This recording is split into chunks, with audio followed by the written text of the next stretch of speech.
Welcome to The Thought for Today with Monica Kincaid. When I think about today's thought, it was actually birthed from a place of difficulty, a hard situation, and where, I just did not see any way out. So today's thought is called, If the Flame Doesn't Decrease.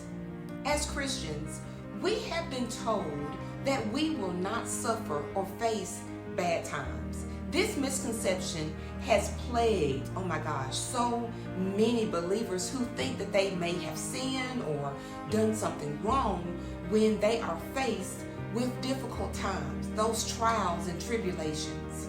However, I want to remind us today that hard times will come. We will suffer for Christ's name.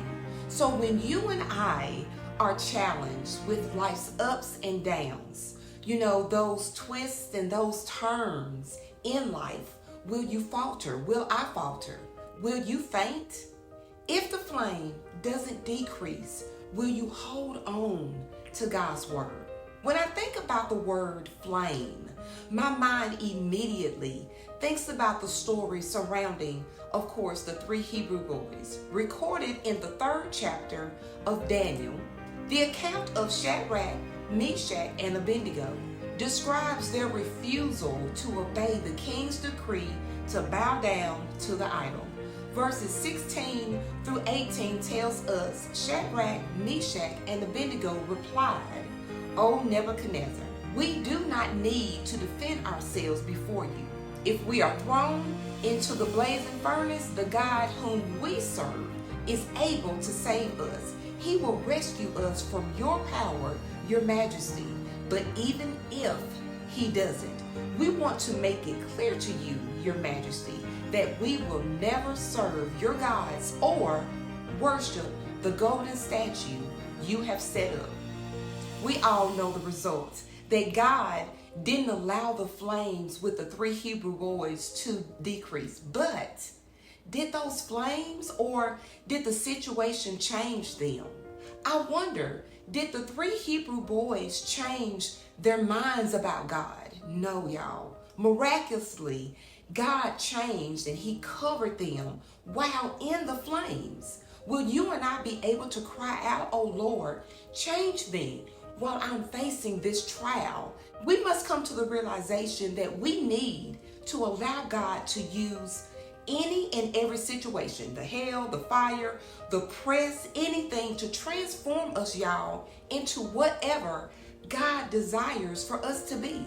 So how can our minds shift positively and have a determined spirit that if the flame doesn't decrease, we can trust God? Psalm 56 verses 3 and 4 reminds us that when I am afraid, I put my trust in you, in God, whose word I praise. In God I trust. I shall not be afraid. What can flesh do to me? Then you and I, of course, we must pray, y'all. 1 Thessalonians 5 and 17 tells us to pray without ceasing. Don't stop. The well-known Bishop Patrick Wooten, is quoted as saying that peace is not the absence of a thing, but the presence of a thing. My God. Wait a minute. I'm going to say that one more time. Peace is not the absence of a thing, but the presence of a thing. Well, what is the presence of this thing, y'all? This thing is Jesus. So when Jesus is in the fire with us, we can endure anything. So remember, if the flame doesn't decrease, God's peace, it operates in the midst of chaos and conflict. If this video has been an encouragement to you, please don't forget to like and, of course, subscribe.